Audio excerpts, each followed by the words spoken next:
TCL is a proud sponsor of the 1500 ESPN studios. TCL, America's fastest growing TV brand. This is information not being reported by anyone else. You want the scoop? Here it is with Darren Doogie Wolfson. Scoop Podcast time, episode 173. Technically, we have unlimited time. I could go for as long as I want, but the issues are A, my main job, and B, family time. So we are on somewhat of a strict, tight schedule. So let's get right to it. I will say I'll catch up with David Roddy, Breck senior quarterback and power forward. The Gophers men's basketball team wants him, so we'll catch up with him. I will replay my conversation from Friday that I did for TV with Patrick Reusse. He ended his run of 35 years as a talk show host on 1500 AM, currently 1500 ESPN, but he'll still call in. He'll still be a fixture on the frequency, just not daily, or at least hosting a show daily. He'll even fill in from time to time. So I will replay my conversation with Patrick at the end of this podcast, plus a brief conversation with Holton Hill, Vikings undrafted rookie, reviewing his NFL debut from Sunday. He got a few defensive snaps, and he was all over all the special teams units. But I start with Wolves gossip, Wolves scuttlebutt, Wolves facts. Karl Anthony Towns has either finalized or is in the process of finalizing a home transaction. Residence in the West Metro might be another sign that eventually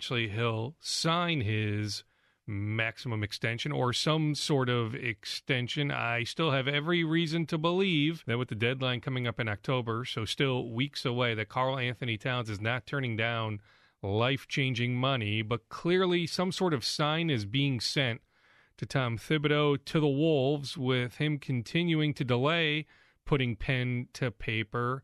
I do find it interesting that Leon Rose is the bridge and needs to be the bridge between Karl Anthony Towns and Tom Thibodeau. I'm told Leon and Tibbs talk multiple times a week, sometimes 5, 6, 7 times a week, or text. Leon Rose is the head of Creative Arts Agency's basketball division. He is the agent for Karl Anthony Towns. Tibbs is represented by CAA. Now, technically, somebody else at CAA handles Tibbs's contract and some of those things, but Leon Rose is still the boss. He's the basketball boss at CAA. So Leon is the person that can bridge the gap between Karl Anthony Towns and Tom Thibodeau. But Leon Rose is in a unique situation because he still will do, bottom line, what his client asks of him. And right now the client is saying, hey, I'm not quite ready to sign the extension. Wolves training camp begins on the 24th of this month. Media obligations team meeting. Really the first get down to work day will be Tuesday, the 25th. I continue to hear that we should not expect Towns to be at Mayo Clinic Square much before the 24th. He may be in town, maybe a handful of days before, maybe even a week prior.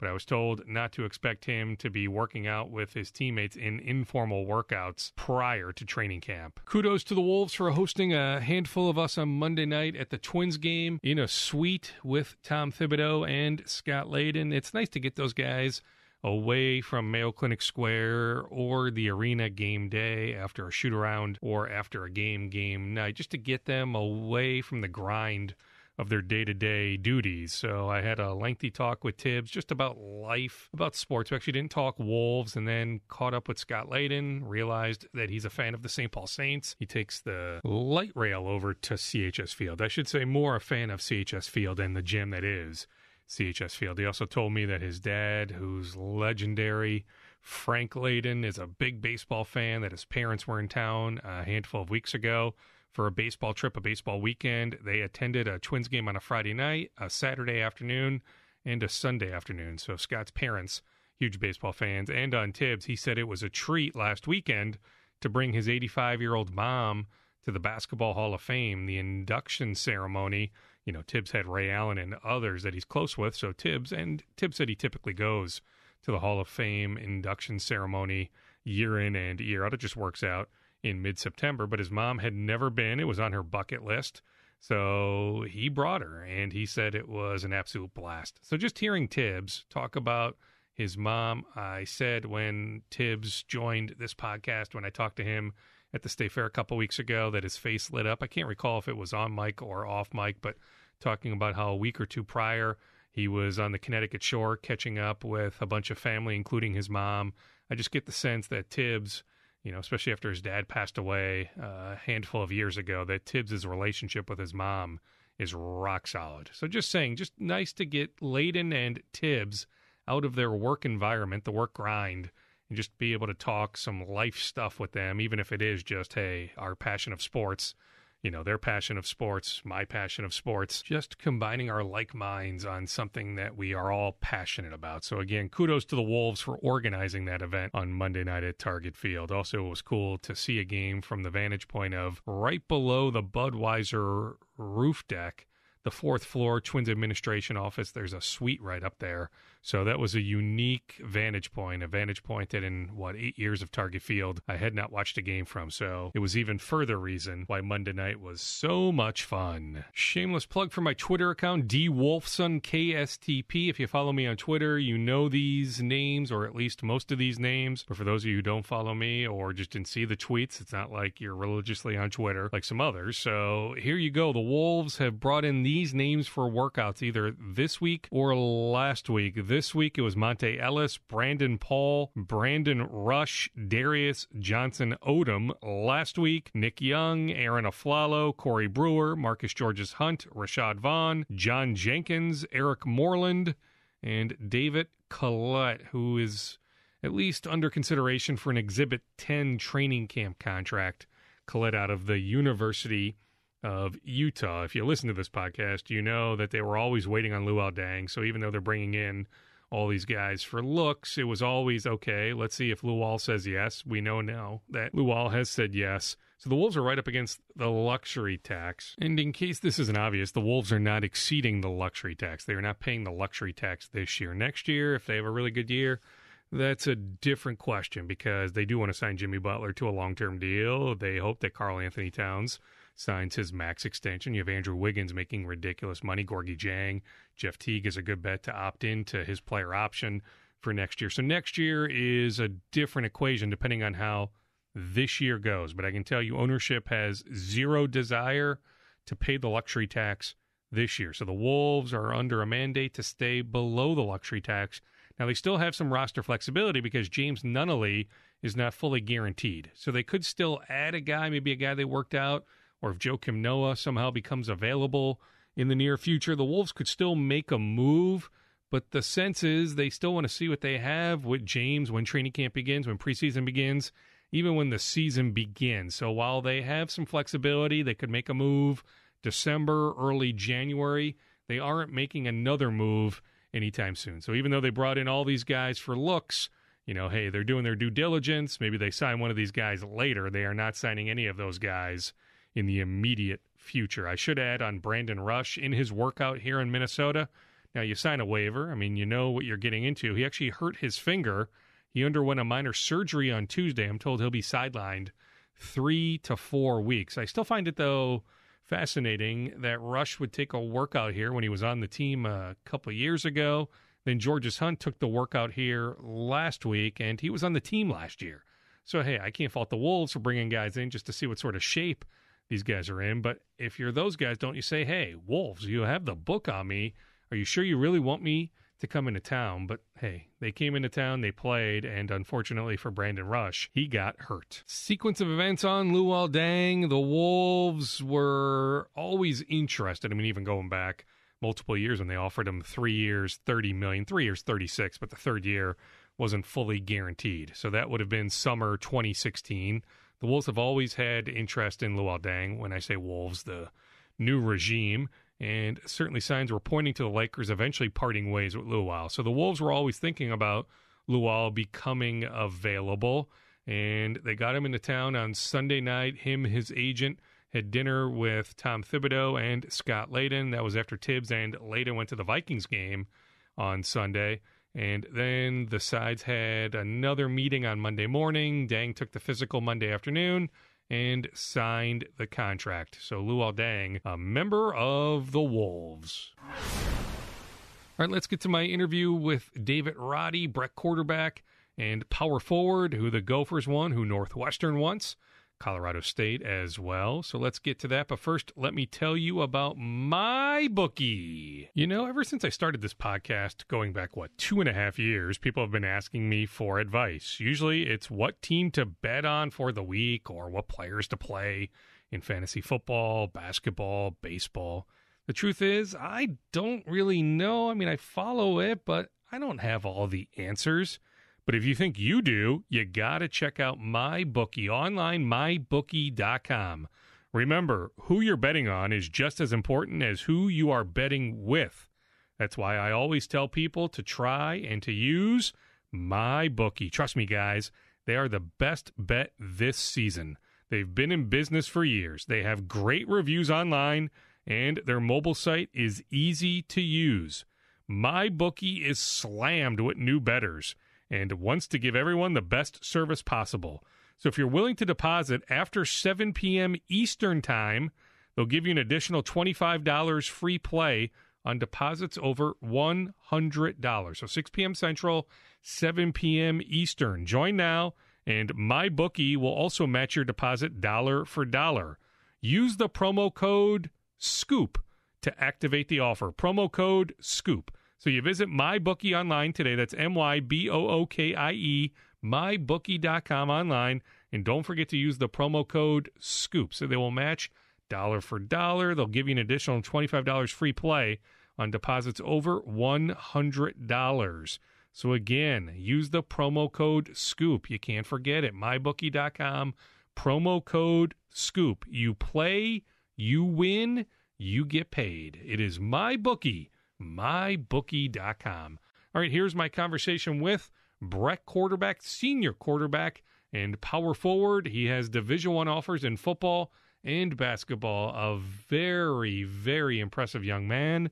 It is David Roddy. David, in fact, let's just start with that, what Stacy was telling me. I mean, tell me about your leadership skills. Coach was just talking about the kind of leader you are, that your teammates gravitate toward you, but you're also involved in some leadership council? Yes, sir. Yes, sir. So last year, some upperclassmen went to the Student Diversity Leadership Conference. It was recently held in Anaheim, California, by the National American Independent Schools, like National Association.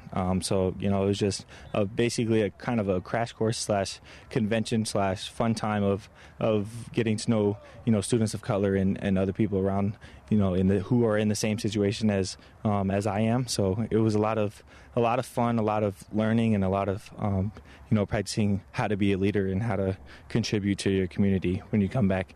So it was a really fun, really, really, really fun experience. So I hold that near to my heart, and that's kind of who I am today. So there are things, from that conference that do they even apply right now to the football field? Things you learned?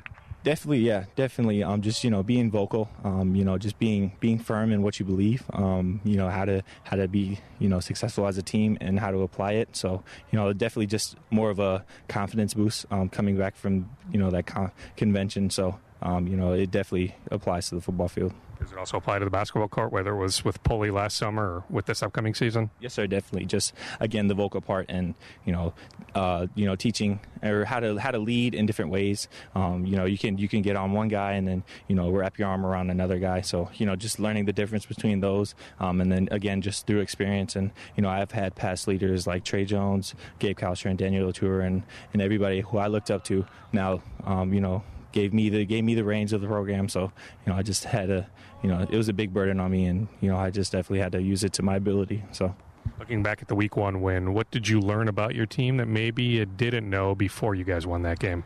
Definitely, we are we're resilient. We're definitely, we had 4 turnovers that game, and it's kind of unheard of to have 4 turnovers and still win. So I definitely, we just fighting and clawing until the last whistle. So I'm really proud of my team and just how they played. Proud of how the defense played ultimately.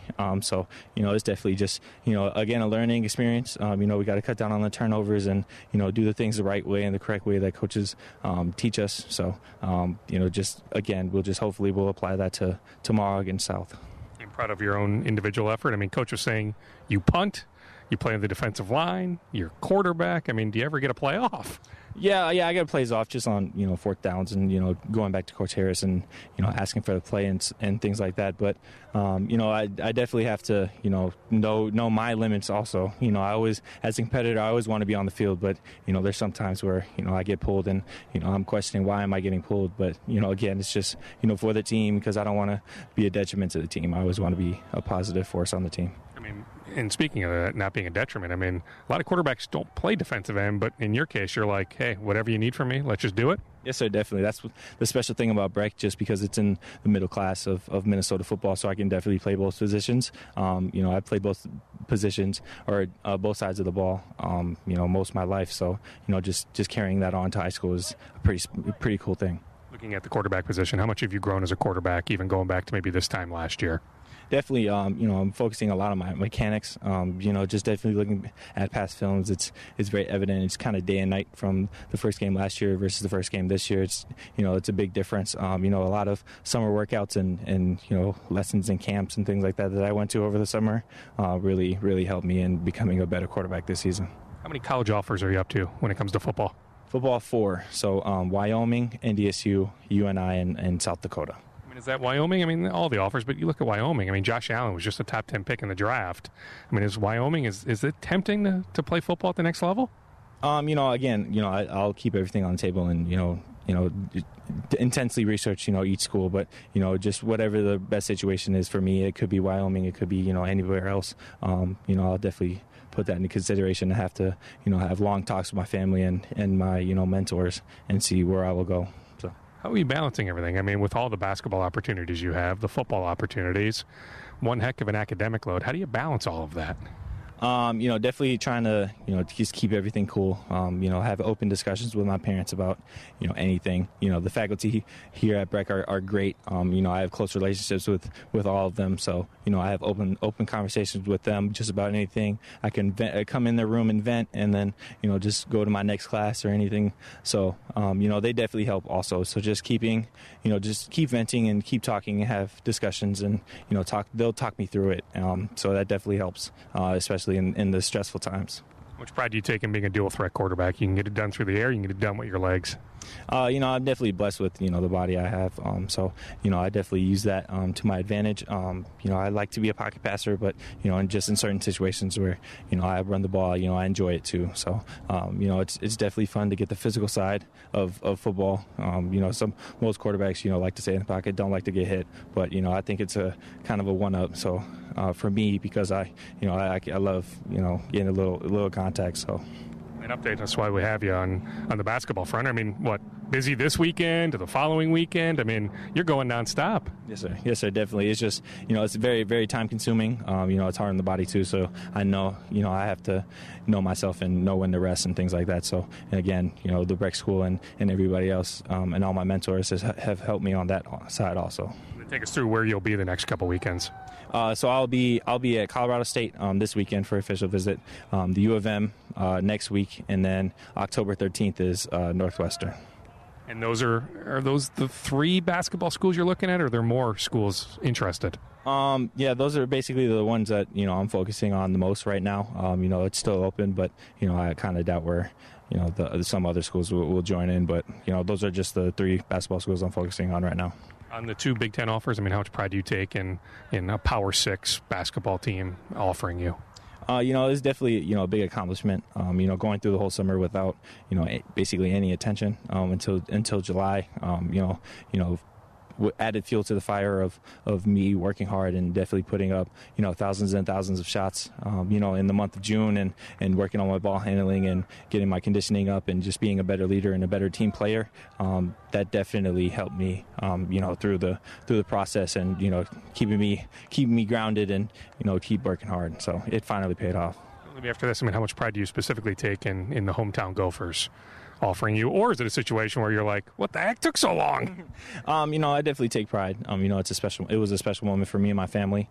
Again, I also have to put everything into consideration throughout the process, but that was a cool one to get. Is there a timetable on when you'll decide on things for next year?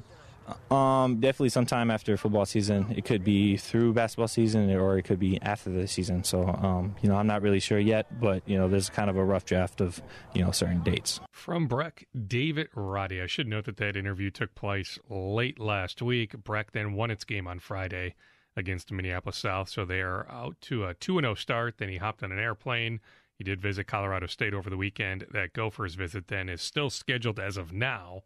Now, that could be fluid after the Gophers got a power forward commitment earlier this week, but as of now, Roddy is still scheduled to officially visit the U this weekend.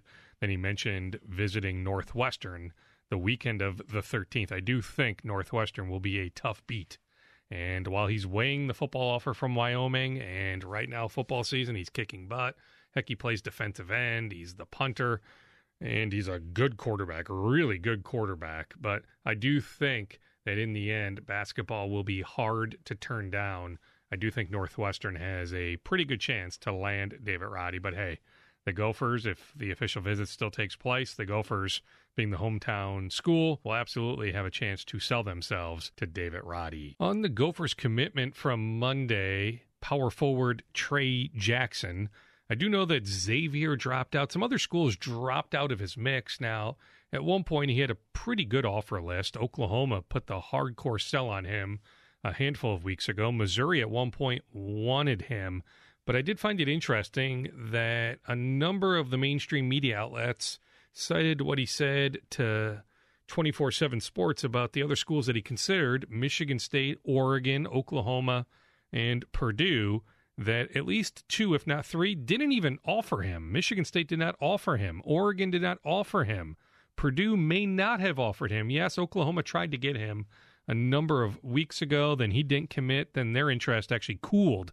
So I'm not quite sure what exactly the young man is talking about, saying that he was considering some of those schools when I'm not quite sure those schools were actually considering him. But bottom line, the feedback I've gotten from some people that have seen him play, there's some potential there. It is a good start, not a great start, but a good start to the Gophers' 2019 recruiting class. On Matthew Hurt, heck, if somehow the Gophers got Matthew Hurt, they would have the best recruiting class in school history.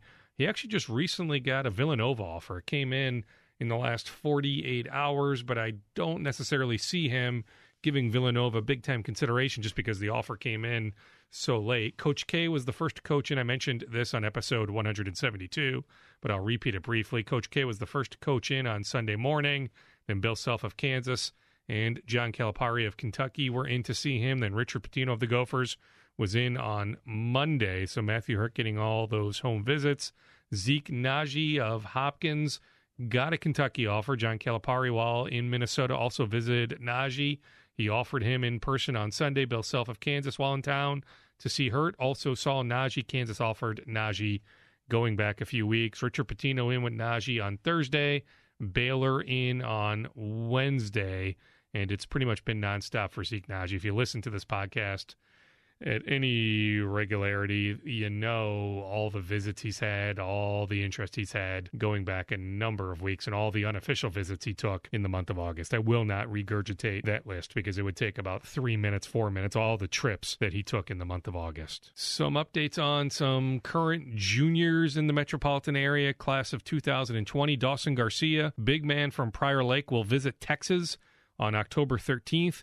Texas, Wisconsin, the Gophers, Iowa, Purdue, and Marquette have either already been in to see him this week or will be in. Ben Carlson from Eastridge High School, Georgetown, Wisconsin, Iowa, Stanford, and Virginia, all in to see him or will see him before the week is over or in the next week or so. On Jalen Suggs from Minnehaha Academy, West Virginia coach Bob Huggins is in on Wednesday. Florida is in next week. The Gophers, Iowa, Marquette, and Georgetown have either all been in or called this week. Also, Suggs was a recruiting guest of the Gophers basketball team on Saturday at the Fresno State football game, the Gophers Fresno State football game, as was Chet Holmgren, who is a teammate of Suggs at Minnehaha Academy. He is a current sophomore, class of 2021.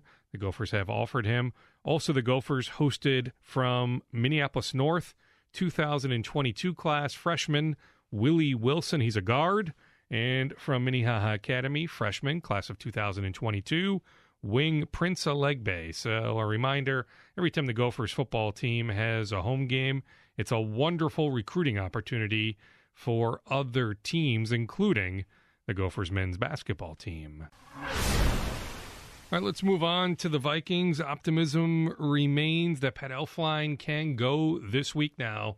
We won't really know until Wednesday and Thursday, the two big practice days, as the Vikings prepare for the Green Bay Packers. But there was optimism last week, I'm told, as I record this on Tuesday early evening, that optimism hasn't wavered, that there's still optimism, but he still has to do a certain amount of things, actually a lot of things in practice Wednesday and Thursday to get the full green light. I'll say this much. If Elflein isn't back for the Packers game, signs definitely point to him being back for the Bills game. I saw Trey Waynes in the locker room on Monday. He was not on crutches. He did not have a brace on his injured knee. He was limping slightly, so we'll keep an eye on Waynes, how much he can do in practice Wednesday and Thursday. But certainly it's not a serious injury. The Vikings had former first-round pick wide receiver Brashad Perryman in for a workout late last week. Doesn't sound like the Vikings are on the verge of signing Perryman or any of the other receivers they worked out. I'm bouncing all over the place here. Quarterback Kirk Cousins, this is a good note from my colleague Joe Schmidt on the TV side. His grandma is actually at a nursing home in Iowa. Cousins was hoping to get her up here for the opener against San Francisco, but just travel is really hard for her. So I know the nursing home had a big Vikings watch party for her and with her friends at the nursing home on Sunday. So a really cool deal. Kirk Cousins' grandma being all not that far from the Twin Cities metropolitan area, just in Iowa, and maybe if health allows, maybe later in the season, maybe she'll be able to get to a game at US Bank Stadium. For Avion Collins, Vikings offensive lineman, the season-ending injury that happened in practice last Thursday specifically is a biceps injury. That, according to somebody close to Collins. Rick Spielman, Vikings general manager, was at last week's Virginia Tech Florida State game. So the scouting never stops for Rick Spielman. Also, Jalen Myrick, former Gopher, he signed to the Vikings practice squad. He had a workout with the Texans. The Jaguars wanted him back on their practice squad. The Giants had interest, but the Vikings won that mini, not even a bidding war, but just, hey, Jalen, we want you here. Why don't you come here? And with his ties to Minnesota and working out at the new practice facility with the Jaguars in mid-August, it was a pretty easy decision for Jalen. But do know that there was some competition from other teams to add Jalen to their practice squads. Okay, Holton Hill, he was in the locker room on Monday. I figured, hey, why not catch up with him for a couple minutes? So I caught up with Holton Hill. He made his NFL debut on Sunday. He was the only undrafted rookie to dress for Minnesota. Mike Boone and Rock Thomas were game day deactivations. So Holton Hill made it in for 24 special team snaps and 4 defensive snaps. Here's my brief conversation on Monday with Holton Hill. And my first question to Holton was just about the overall experience making that debut and what stood out to him. You know, just like going out there, just like, you know what I'm saying, like just giving it my all and just being able to like play like an important role on special teams, and like whenever my number is called, like just go out there and just like give it my all. Have you had a chance to reflect on the journey? I mean, to go from undrafted to making a 53-man roster to then being one of the guys that dresses that first week, I mean, that's pretty incredible. Yeah, like that was like kind of like my mindset and like my like playing like the whole time, like just like go out there and like just give it my all, you know, just take it like step by step from like rookie mini camp to like the OTAs and like on to you know, like training camp, just like get better, like each phase, like just like improve my game and like just get better. And you know, just like let everything like play out and how it will, and like it obviously like it turned out to play out in my favor. You got a couple snaps as the nickel cornerback, is that right? Is it more than a couple? I got a couple at like cornerback, yeah. How did those go? It went like pretty good, you know. I was like glad to like be out there. I really wasn't expecting to get like thrown out there like that early, but I was prepared and I was like ready for it. Actually, like excited I got out there. And is it still an adjustment, learning how to play inside? I was actually on the outside. You were on the outside. Okay, so you were on the outside. Was then Mike on the inside on those snaps? Uh-huh. I mean, so not as much of an adjustment. Yeah, no, it's not that much of an adjustment. But just eye-opening, I mean, just the NFL versus, you know, the guys you saw playing at Texas?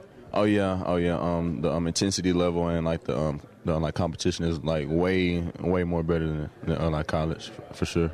How much pride do you take in special teams? I mean, I think you're on 24 different snaps on special teams. I mean, just about every special teams unit. I was on all 4 phases and like the special teams and like I might just like play my role like whatever it is, like just go out there and like give them all.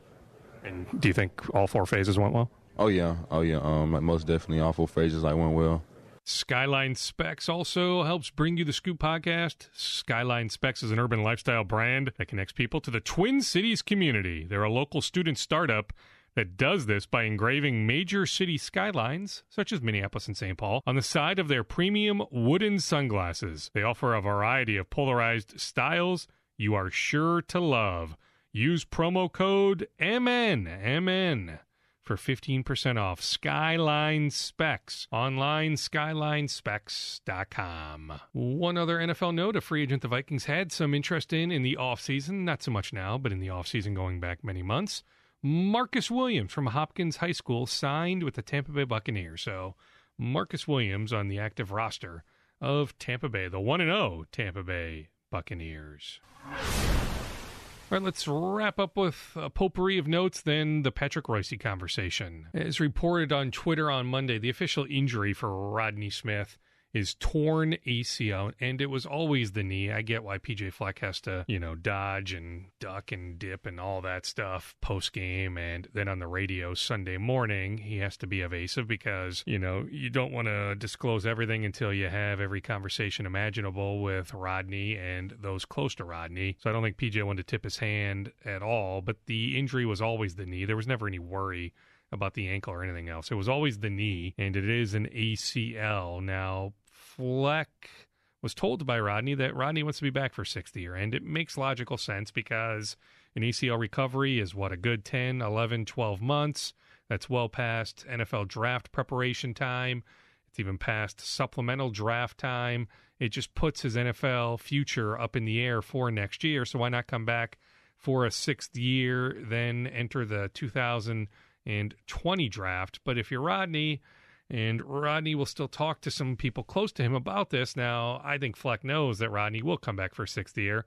But what I'm saying is Rodney has not talked to those close to him, those other people close to him. Clearly, he's close to PJ Fleck, just about weighing the options that being in your mid-20s, does it make sense to come back for a 6th year when running backs have a short shelf life in the NFL? Or would it make some sense to speed up the pro process, your earning potential? But yeah, I mean, everything is on hold just with the ACL rehab that he'll have to attack. And Fleck on Tuesday at his news conference said that he was told by Rodney that Rodney is interested in playing a 6th year. Now, the NCAA has to grant the 6th year, but in this case, it seems like it's pretty obvious. But the NCAA does some goofy things, and it's not real easy to get a 6th year. But getting hurt in the 5th quarter of your season, that seems pretty obvious. But I'm just saying that Rodney still needs to have some conversations with others. But he did lead Fleck to believe that he will come back for a 6th year. So if the NCAA approves the 6th year, I guess signs do point to Rodney coming back for a 6th year. Shannon Brooks was able to absorb some contact in practice on Tuesday. He tore his ACL going back to winter workouts. Fleck saying on Tuesday he will play Brooks in 4 games, not more than that. They want to maintain the red shirt.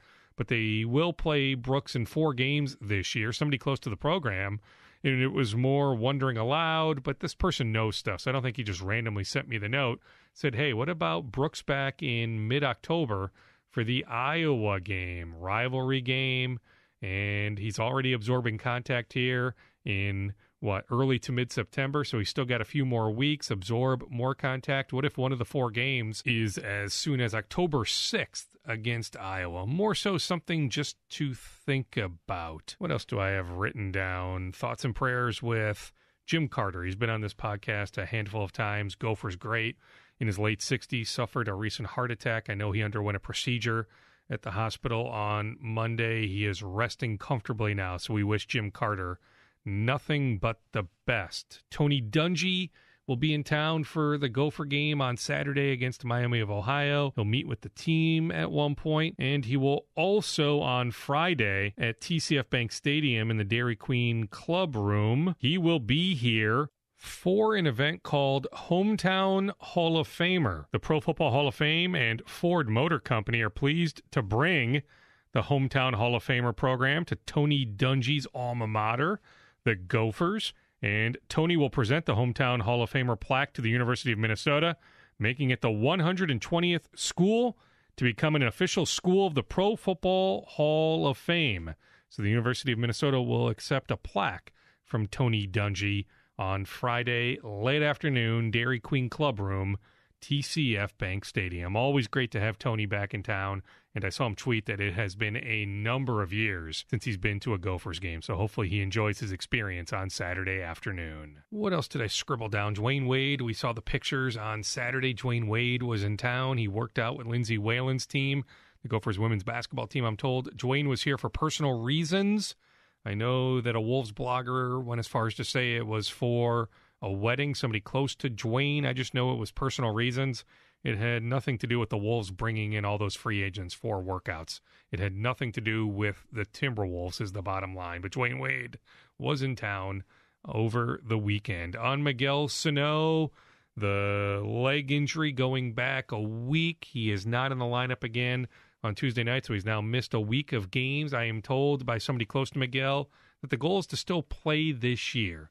That maybe they get to the point of it's time to shut him down, and it is a bone bruise. I know there's been all sorts of additional speculation. Is something else going on? I'm told by a couple of reliable people that it's a bone bruise. Now, it's a painful bone bruise, but I know that the Twins and Miguel still want him to play with 19 games to go, the season ending in late September, that the hope is that Miguel can get back out there before the season is over. So the Twins are not to the point of saying, hey, Miguel, you are done for the year. Not to say that maybe eventually it gets to that point, but at this point, as I sit here and record this on Tuesday early evening, the 11th of September, the idea is that Miguel will return before the season is over.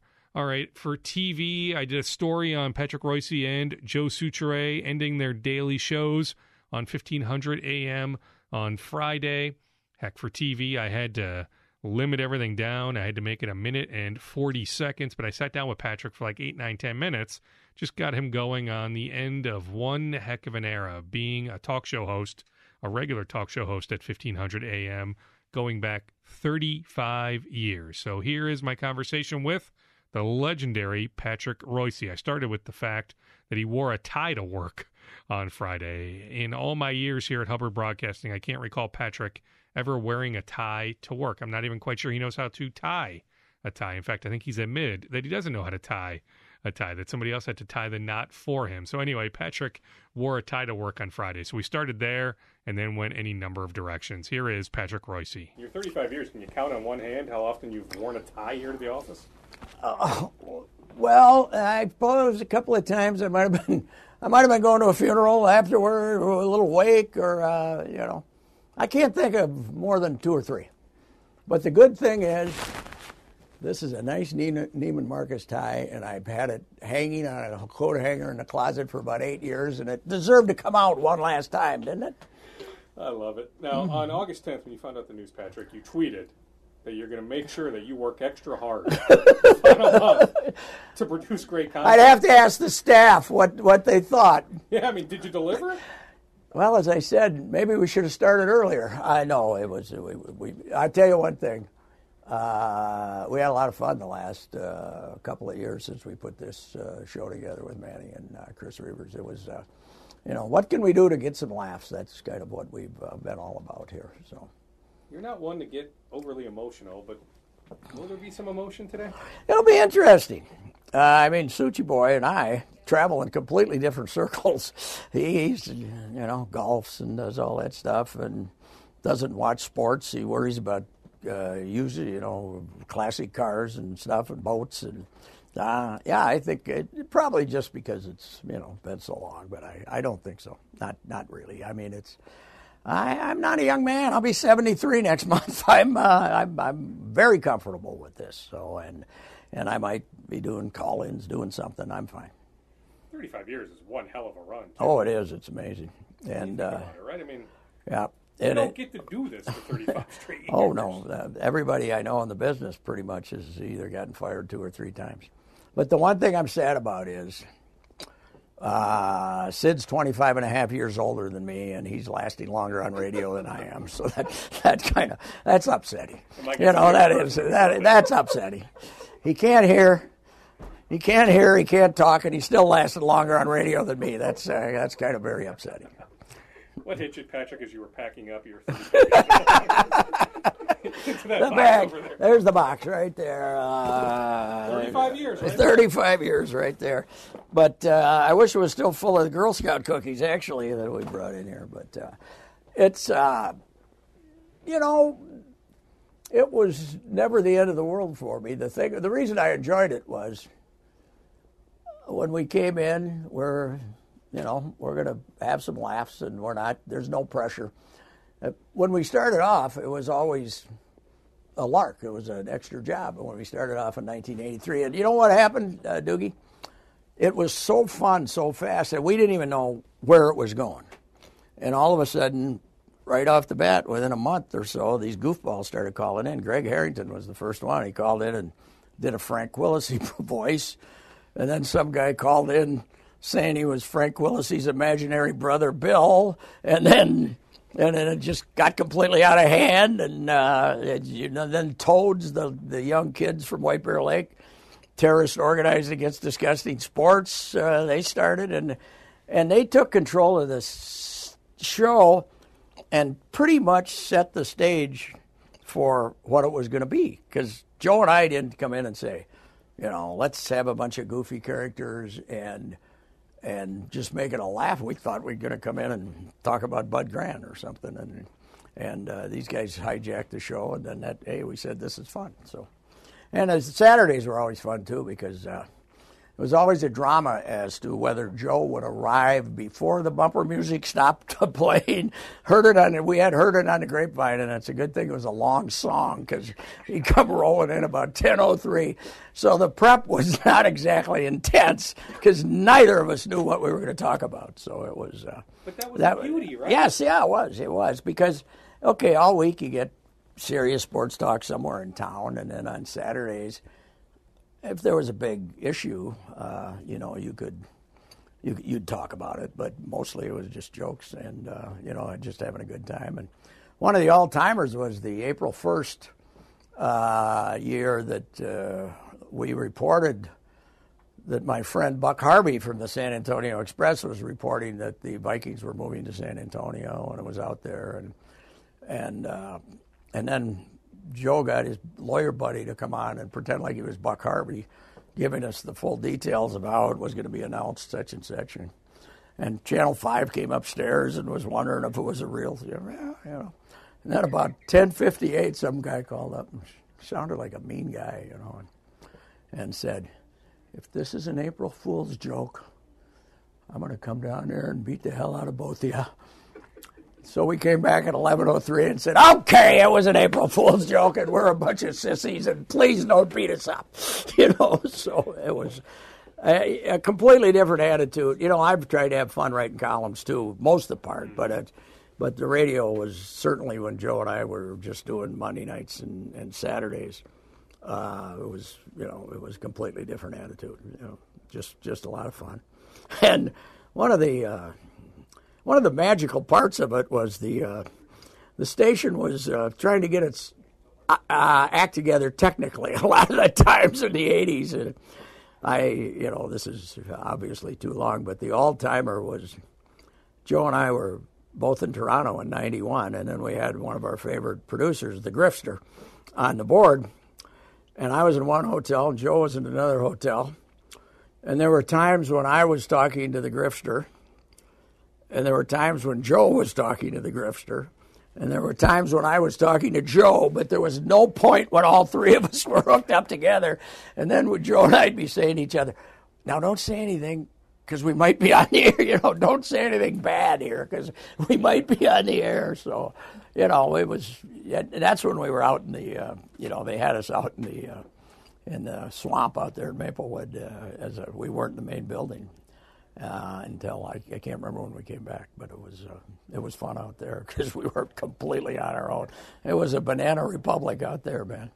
How do you survive all the time slots? I mean, morning drive, afternoon drive. You know, I talking about 11 a.m. Yeah, I didn't start. Morning. You know, I didn't have my own show till 2009, so this is kind of a recent phenomenon, and you know, I'm not even sure why I wanted to do it, but I wanted to give it a shot. And I enjoyed those 13. We did 13 months of general interest morning show, and we had a great crew, and that was a lot of fun too, because Jay Coles and I and the great Bob Berglund and John Burns and Kenny Olson and Coles and I would